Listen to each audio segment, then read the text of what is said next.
ನಮಸ್ತೆ ಸ್ನೇಹಿತರೆ, welcome to think easy official channel. ಇವಾಗ ಬೇಸಿಗೆ ರಜೆ ಬಂದಿದೆ, ಮಕ್ಕಳಿಗೆಲ್ಲ ರಜೆ ಇದೆ, ಶಾಲೆ ಎಲ್ಲ ಬಂದಾಗಿದೆ. ಸೊ ಫ್ಯಾಮಿಲಿ ಜೊತೆ ಎಲ್ಲಿಗಾದರೂ ಟ್ರಿಪ್ಪಿಗೆ ಹೋಗೋಣ ಅಂತಂದರೆ best time to visit Idagunji ದೇವಸ್ಥಾನ. ಇಡಗುಂಜಿಯ ವಿನಾಯಕ ದೇವಾಲಯವು ಹೊನ್ನಾವರ ತಾಲೂಕಿನ ಪ್ರಮುಖ ಆಕರ್ಷಣೀಯ ಹಾಗೂ ಭಕ್ತಿಪೂರ್ವಕ ಸ್ಥಳವಾಗಿದೆ. ಇಡಗುಂಜಿ ವಿನಾಯಕ ದೇವಾಲಯ ಇತಿಹಾಸ ನಾವು ಇವಾಗ ತಿಳಿಯೋಣ. ಇಡಗುಂಜಿ ವಿನಾಯಕ ದೇವಾಲಯ ಮಹತ್ವ, ವಿಗ್ರಹದ ವಿಶೇಷತೆ ಮತ್ತು ಪೂಜಾ ಸಮಯದ ಬಗ್ಗೆಯೂ ಸಹ ನಾವು ಈ ವಿಡಿಯೋದಲ್ಲಿ ಹೇಳ್ಕೊಡ್ತೀವಿ. ಉತ್ತರ ಕನ್ನಡ ಜಿಲ್ಲೆಯ ಹೊನ್ನಾವರ ಎನ್ನುವ ತಾಲೂಕು ಪ್ರಸಿದ್ಧಿಯನ್ನು ಪಡೆದುಕೊಂಡಿದೆ. ಇಲ್ಲಿನ ವಿನಾಯಕ ದೇವಾಲಯ ಈ ಇಡಗುಂಜಿ ದೇವಾಲಯವಾಗಿದೆ. ಈ ವಿನಾಯಕ ದೇವಾಲಯವು ಪ್ರಮುಖ ಆಕರ್ಷಣೀಯ ಸ್ಥಳವಾಗಿದೆ. ಪ್ರತಿ ವರ್ಷ ಏನಿಲ್ಲ ಅಂದರೂ 1 ಮಿಲಿಯನ್ಗೂ ಅಧಿಕ ಭಕ್ತಾದಿಗಳನ್ನು ಈ ದೇವಾಲಯ ಸೆಳೆಯುತ್ತದೆ. ಇದರಲ್ಲೂ ಕೂಡ ವಿದೇಶದ ಪ್ರವಾಸಿಗರು ಕೂಡ ಈ ಸ್ಥಳಕ್ಕೆ ಆಕರ್ಷಣೀಯವಾಗಿ ಬರುತ್ತಾರೆ. ಸುಮಾರು 1500 ವರ್ಷಗಳಿಗೂ ಅಧಿಕ ಇತಿಹಾಸವುಳ್ಳ ಹೊಂದಿರುವ ಇಡಗುಂಜಿಯ ಈ ಪುರಾತನ ಗಣಪತಿ ದೇವಸ್ಥಾನವು ಕರ್ನಾಟಕದ ಕರಾವಳಿ ಭಾಗದ ಪ್ರಮುಖ ಆಕರ್ಷಣೀಯ ಪ್ರವಾಸ ತಾಣದಲ್ಲೂ ಒಂದಾಗಿದೆ. ಈ ಸ್ಥಳವು ತನ್ನ ಸುಂದರವಾದ ಗಣಪತಿಯ ವಿಗ್ರಹದಿಂದಾಗಿ ತನ್ನದೇ ಆದ ಹೆಸರುಗಳನ್ನು ಗಳಿಸಿಕೊಂಡಿದೆ. ಇಡಗುಂಜಿ ಎನ್ನುವ ಪದವು ಎಡಗುಂಜ ಎನ್ನುವ ಪದದಿಂದ ಬಂದಿದ್ದು, ಈ ಎಡಗುಂಜ ಕ್ಷೇತ್ರದ ಮಹತ್ವವನ್ನು ಸ್ಕಂದ ಪುರಾಣದಲ್ಲಿ ಬರುವ ಸಹ್ಯಾದ್ರಿ ಖಂಡದಲ್ಲಿ ಉಲ್ಲೇಖಿಸಲಾಗಿದೆ. ಎಡ ಎಂದರೆ ಎಡಕ್ಕೆ ಮತ್ತು ಕುಂಜ ಎಂದರೆ ಉದ್ಯಾನ ಎಂಬರ್ಥವನ್ನು ಪಡೆದುಕೊಂಡಿದೆ. ಶರಾವತಿ ನದಿಯ ಎಡದಡದಲ್ಲಿ ಈ ಸ್ಥಳವು ಇರುವುದರಿಂದ ಇದನ್ನು ಇಡಗುಂಜಿ ಎಂದು ಕರೆಯಲಾಯಿತು. ಈ ದೇವಾಲಯವು ಒಂದು ಪ್ರಮುಖ ಯಾತ್ರಾ ಸ್ಥಳವಾಗಿದ್ದು, ವರ್ಷಕ್ಕೆ 1 ಲಕ್ಷಕ್ಕೂ ಹೆಚ್ಚು ಭಕ್ತರನ್ನು ಆಕರ್ಷಿಸುತ್ತದೆ. ಈ ದೇವಾಲಯವು ಗುಣವಂತೇಶ್ವರ ಮತ್ತು ಮುರುಡೇಶ್ವರದ ಮಧ್ಯದಲ್ಲಿದೆ ಮತ್ತು 2 ದೇವಾಲಯಗಳಿಂದ ಅರ್ಧ ಗಂಟೆಗಳಷ್ಟು ಚಾಲನಾ ಸಮಯವನ್ನು ತೆಗೆದುಕೊಳ್ಳುತ್ತದೆ. ಇಡಗುಂಜಿ ವಿನಾಯಕನ ವಿಗ್ರಹ ಹೇಗೆ ಬಂತು ಆ ಕಥೆಯನ್ನು ನಾವು ಇಲ್ಲಿ ತಿಳಿಯೋಣ. ಇಡಗುಂಜಿ ದೇವಾಲಯವು ತನ್ನ ಶಕ್ತಿಯಿಂದ ಪ್ರಸಾರವನ್ನು ಪಡೆದುಕೊಂಡಷ್ಟೇ ವಿಸ್ತಾರದಲ್ಲೂ ಕೂಡ ಸಾಕಷ್ಟು ದೊಡ್ಡದಾಗಿದೆ. ಈ ದೇವಾಲಯದ ಇನ್ನೊಂದು ಆಕರ್ಷಣೆ ಎಂದರೆ ಕಪ್ಪು ಶಿಲೆಯಿಂದ ಮಾಡಿದ ಗಣೇಶ ವಿಗ್ರಹ. ಈ ದೇವಾಲಯದಲ್ಲಿನ ಗಣೇಶನ ವಿಗ್ರಹವು ನಿಂತ ಭಂಗಿಯಲ್ಲಿದೆ. ನಿಂತ ಭಂಗಿಯಲ್ಲಿರುವ ಗಣೇಶನ ವಿಗ್ರಹವು ನೋಡಲು ಸಿಗುವುದು ಬಲು ಅಪರೂಪ. ಇಲ್ಲಿನ ಗಣಪತಿ ವಿಗ್ರಹವನ್ನು ಮಹೋದಭಾರ ಶ್ರೀ ವಿನಾಯಕ ದೇವರು ಎಂದು ಕರೆಯಲಾಗುತ್ತದೆ. ಇಲ್ಲಿನ ವಿನಾಯಕ ಮೂರ್ತಿಯು ದ್ವಿಭುಜ ಭಂಗಿ ಅಂದರೆ 2 ಕೈಗಳನ್ನು ಅಥವಾ ಭುಜಗಳನ್ನು ಒಳಗೊಂಡಿದೆ. ಮೂರ್ತಿಯ ಬಲ ಕೈಯಲ್ಲಿ ಕಮಲದ ಹೂವು ಮತ್ತು ಎಡ ಕೈಯಲ್ಲಿ ಉದಕವನ್ನು ಹೊಂದಿದ್ದು, ಇಲ್ಲಿ ನಾವು ಗಣೇಶನ ವಾಹನನಾದ ಮೂಷಿಕನನ್ನು ನೋಡಲು ಸಾಧ್ಯವಿಲ್ಲ. ಯಾಕೆಂದರೆ ಇಲ್ಲಿ ಈ ಗಣೇಶ ನಮ್ಮ ನಿಂತಿರ ಭಂಗಿಯಲ್ಲಿ ಇದೆ. ಇಡಗುಂಜಿ ದೇವಾಲಯದ ವಿಶೇಷತೆ ಏನೆಂದರೆ ಇಲ್ಲಿ ಗಣಪತಿ ದೇವರಿಗೆ ನೈವೇದ್ಯವಾಗಿ ಪಂಚಖಾದ್ಯವನ್ನು ತಯಾರಿಸಲಾಗುತ್ತದೆ. ಇದು ಈ ದೇವಾಲಯದ ವಿಶೇಷ ಪ್ರಸಾದವಾಗಿದೆ.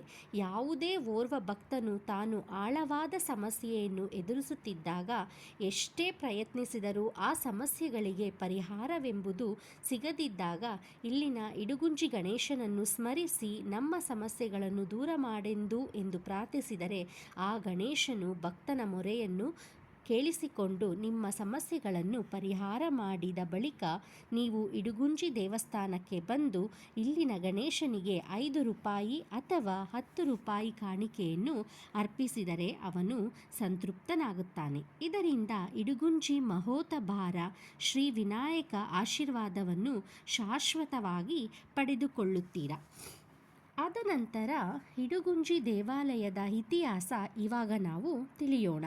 ಪೌರಾಣಿಕ ಕಥೆಯ ಪ್ರಕಾರ ದ್ವಾಪರ ಯುಗದ ಅಂತ್ಯದಲ್ಲಿ ಮಹಾನ್ ಸಂತರು ಬದರಿಕಾಶ್ರಮದಲ್ಲಿ ಸುತ ಪೌರಾಣಿಕರನ್ನು ಪ್ರಾರ್ಥಿಸುತ್ತಿದ್ದರು. ಶ್ರೀಕೃಷ್ಣನು ಕಲಿಯುಗದಲ್ಲಿ ಮುಂಬರುವ ದೋಷಗಳನ್ನು ತೊಡೆದುಹಾಕಲು ಸೂಚಿಸುತ್ತಿದ್ದನು. ದೈವಿಕ ಸಂತ ವಾಲಕಿಲ್ಯ ಕುಂಜವನ ಮಹತ್ವವನ್ನು ನಿರೂಪಿಸಲು ಪ್ರಾರಂಭಿಸಿದನು. ವಾಲಕಿಲ್ಯನು ಇತರ ಅಮರ ಸಂತರೊಂದಿಗೆ ಕಾಡಿನಲ್ಲಿ ಯಾಗಗಳನ್ನು ಮಾಡುತ್ತಿದ್ದನು. ಈ ಯಾಗದಲ್ಲಿ ಅವರು ಅನೇಕ ಸಮಸ್ಯೆಗಳನ್ನು ಎದುರಿಸಬೇಕಾಯಿತು. ಇದರಿಂದ ಉದ್ರೇಕಗೊಂಡ ವಾಲಕಿಲ್ಯನು ಶ್ರೀಕೃಷ್ಣನನ್ನು ಪ್ರಾರ್ಥಿಸಲು ಪ್ರಾರಂಭಿಸಿದನು.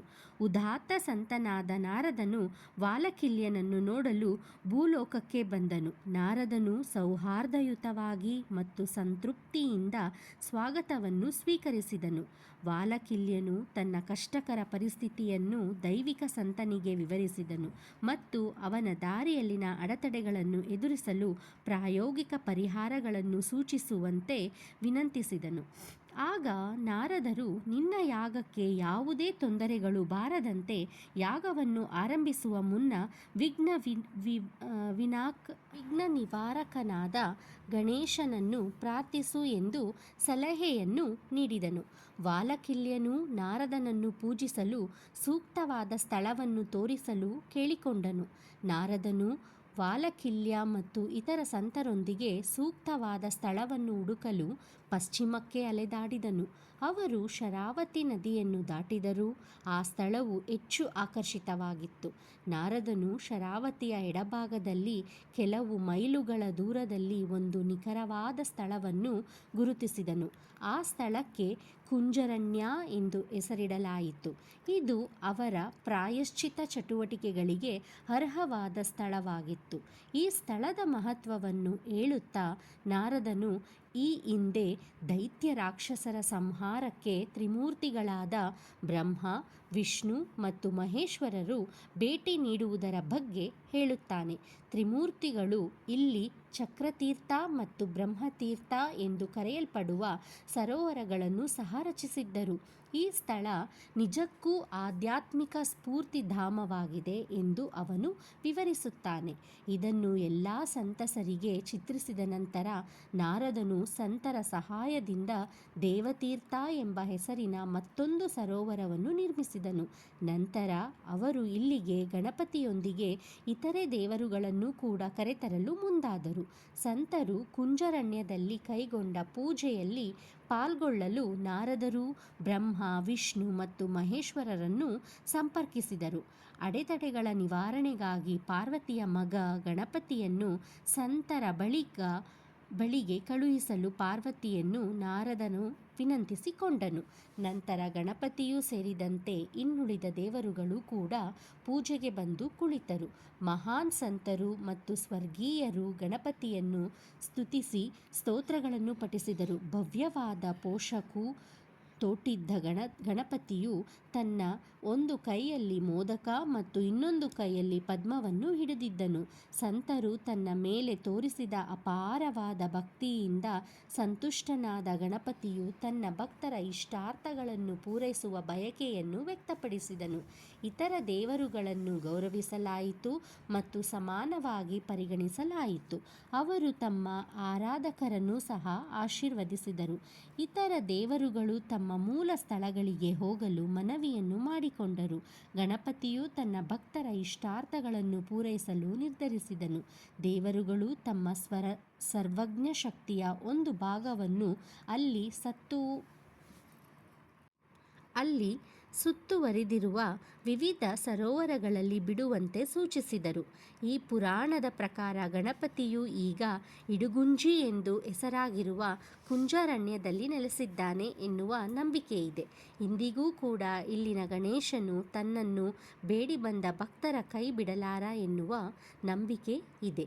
ಈ ದೇವಸ್ಥಾನದಲ್ಲಿ ಮಾಡುವ ವಿಶೇಷ ಸೇವೆಗಳು ಯಾವುದು ಎಂದರೆ ತುಲಾಭಾರ, ಗಣಹೋಮ, ರಂಗಪೂಜೆ, ಮೂಢಗಣಪತಿ. ಹಾಗೂ ಈ ದೇವಾಲಯದ ಪೂಜೆಯ ಸಮಯ ಏನೆಂದರೆ ಬೆಳಗ್ಗೆ ಪೂಜೆ ಸಮಯ ಪ್ರತಿದಿನ ಬೆಳಗ್ಗೆ 8 ಗಂಟೆಯಿಂದ ಆರಂಭವಾಗುತ್ತದೆ.